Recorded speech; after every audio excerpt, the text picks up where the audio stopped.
trust, love, and fidelity are the heart of every relationship. However, if these pillars are shaken, the consequences can be tragic and far-reaching.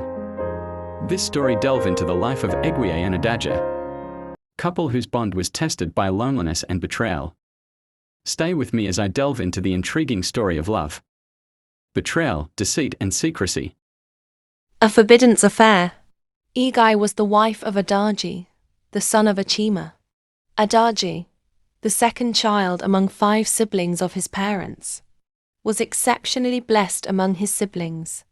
Through hard work and determination, he earned a first-class degree in engineering from the prestigious Ahmadu Bello University, Zaria. His exceptional academic performance earned him the overall Best Student award among the graduating class. After his 1-year mandatory National Youth Service Corps (NYSC) program, he secured a lucrative job with a renowned Nigerian construction company. However, the nature of his job often required him to be away from home for extended periods, sometimes for a week or 2 at a time. Despite his busy schedule, he made it a priority to maintain open communication with his wife. They spoke 2 to 3 times a day, often through video calls, ensuring they stayed connected despite the distance. Karim and Eguye's marriage began as a union filled with hope and promise. They tied the knot a year after Karim graduated from Ahmadu Bello University, Zaria. Eguye, the daughter of a Chenage, an inspector in the Nigeria police, was a beautiful woman whose charm and elegance were admired by many. As a nurse in a private hospital, she was known for her dedication to her patients and poised demeanor. Initially, Eguye found immense pride and comfort in Karim's accomplishments. His success brought stability and status to their lives, and their early days together were filled with joy and optimism. However, as time passed, the demands of Karim's job began to strain their relationship. His frequent absences left Eguye feeling isolated and unfulfilled. The long, quiet nights and the lack of companionship began to weigh heavily on her. Despite her efforts to keep herself busy with work and other activities, and Karim's efforts to stay connected, despite the distance, the loneliness was palpable. What began as subtle restlessness grew into an intense yearning for connection. Eguye often reminisced about their early days, longing for the warmth and attention she once had. Over time, this emotional void made her vulnerable to seeking comfort elsewhere, setting the stage for choices that would have devastating consequences.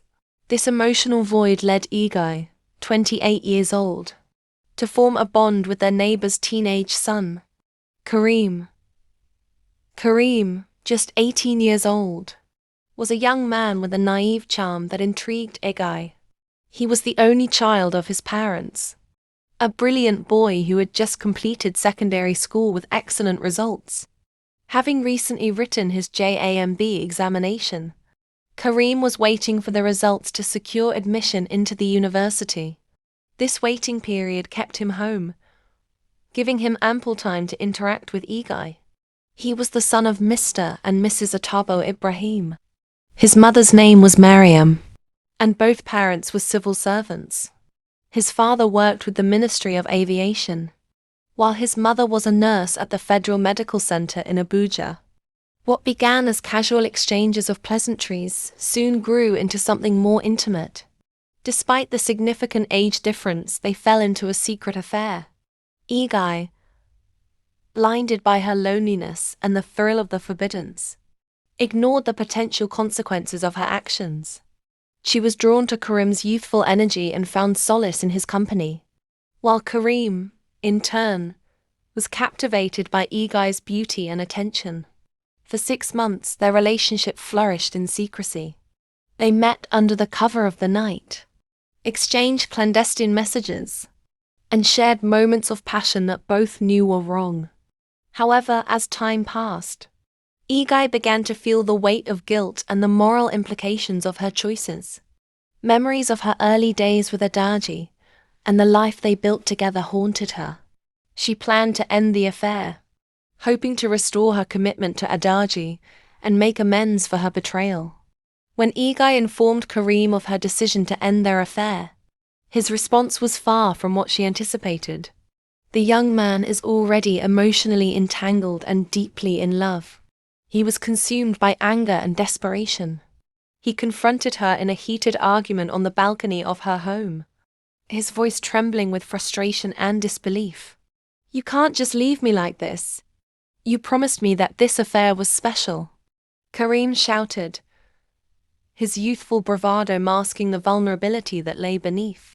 Eguye, though guilt-ridden, was resolute. "Karim, this was a mistake. I was wrong, and we need to stop this before it destroys both of us." Her words stung, igniting a surge of emotions in Karim. As she turned to walk away, Karim grabbed her arm, pleading for her to stay and talk. Eguye, startled by his sudden grip, struggled to free herself. In the ensuing scuffle, tragedy struck. Eguye lost her footing and fell from the balcony to the ground below, landing with a sickening thud. Karim stood frozen in shock, his hands trembling as he stared down at her motionless body. The weight of what had just happened began to sink in.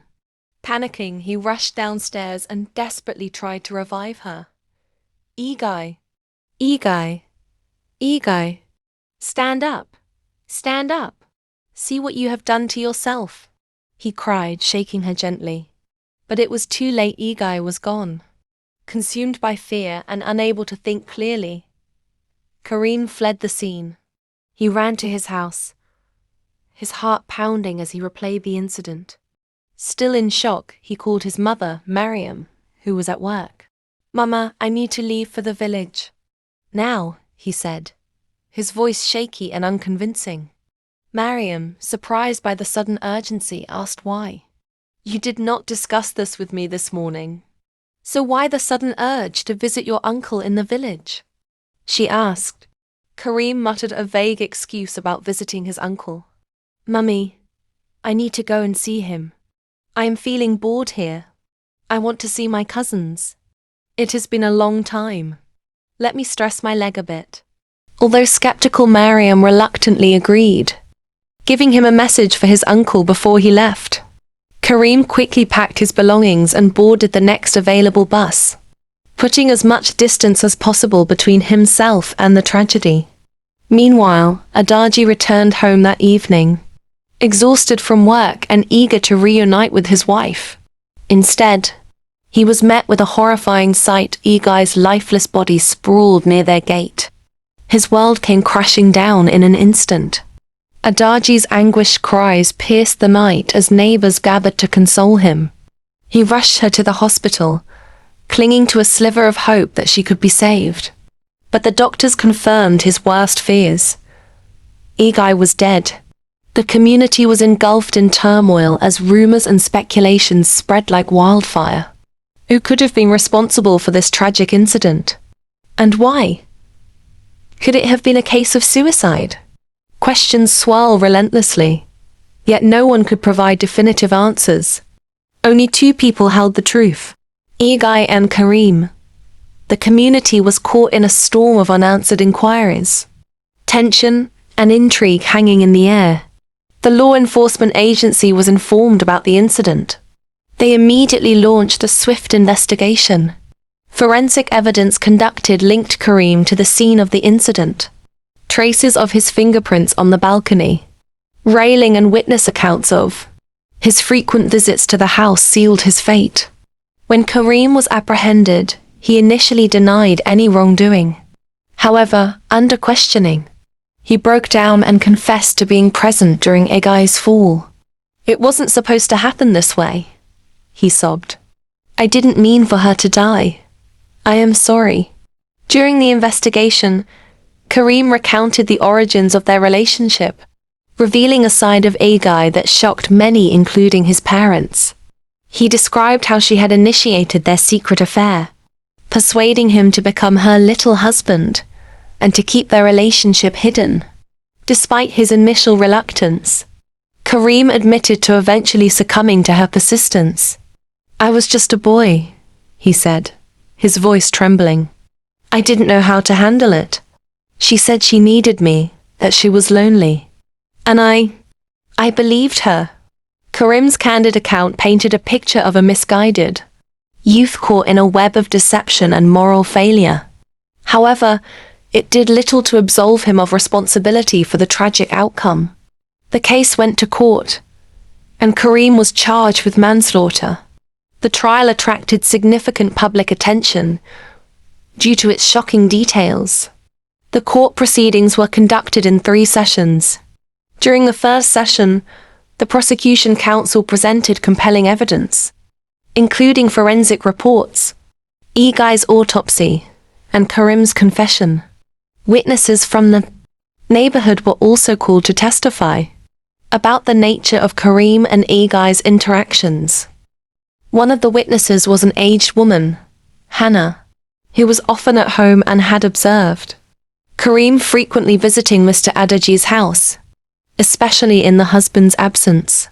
She testified that she once confronted Karim about his frequent visits, and he reluctantly gave a flimsy excuse, saying, "There's nothing special. I'm just going there to keep her company anytime she is off work," and mostly due to the husband's absence.